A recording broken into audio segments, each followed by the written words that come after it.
You ask Tiger to solve. This deals with linear equations with one unknown. The final result is x equals -39/2. Let's solve it step by step. Swap sides. Isolate the x. Multiply both sides by 26. Group like terms. Multiply the coefficients. Simplify the fraction. Multiply the fractions.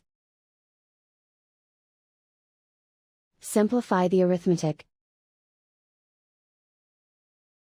And so the final result is x equals -39/2.